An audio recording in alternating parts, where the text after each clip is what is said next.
So coming back here, let us ask ourselves, how do you lead innovation teams?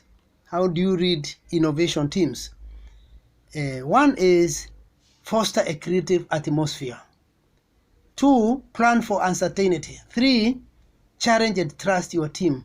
3, champion the innovative process.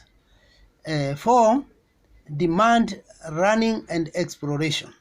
6, run a multidisciplinary team. 7, follow the team insights. Number 8, promote feedback culture. So something else, how do organizations promote innovation? They promote by discovering new markets.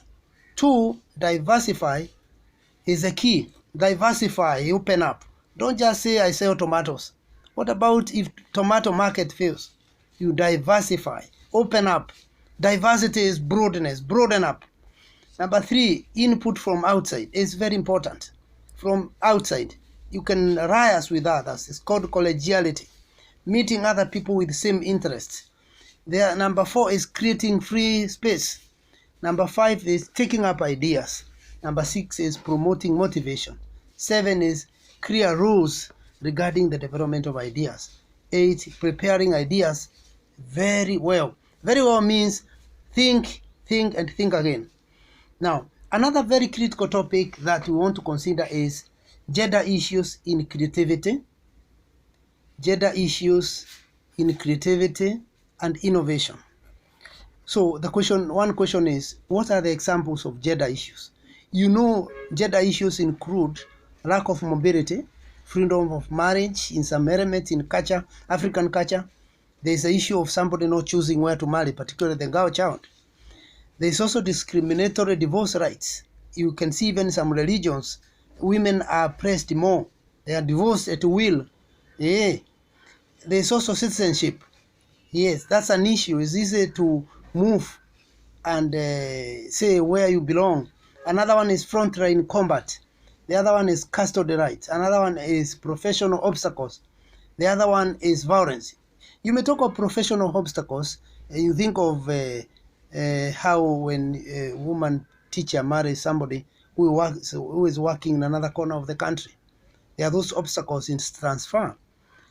The other one is question. The other question is, what gender inequalities still exist today?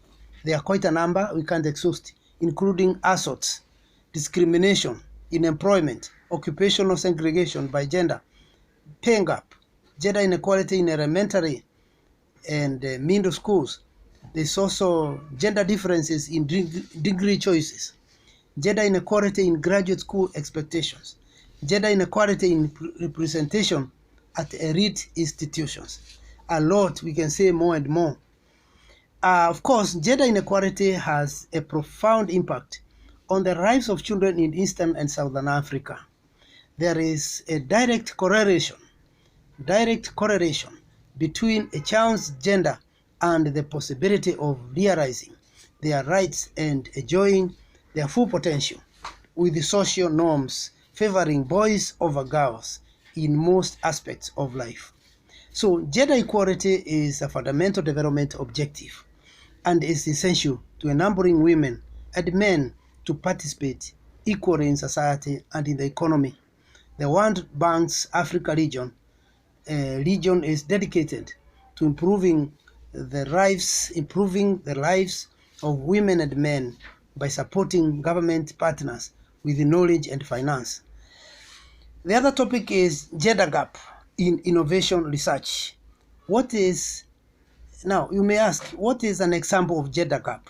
Because there is gender gap in research and innovation. There is all that. Now let me tell you, among professional occupations, for example, accountants, architects, engineers, they tend to be mostly men, or nurses, social workers, and primary and secondary school teachers tend to be mostly women. Although occupational segregation has declined since the 1980s, most workers remain sex-segregated jobs. Researches have shown that creativity itself is more strongly associated with stereotypically masculine characteristics, and that and that a man's work is more likely to be deemed creative.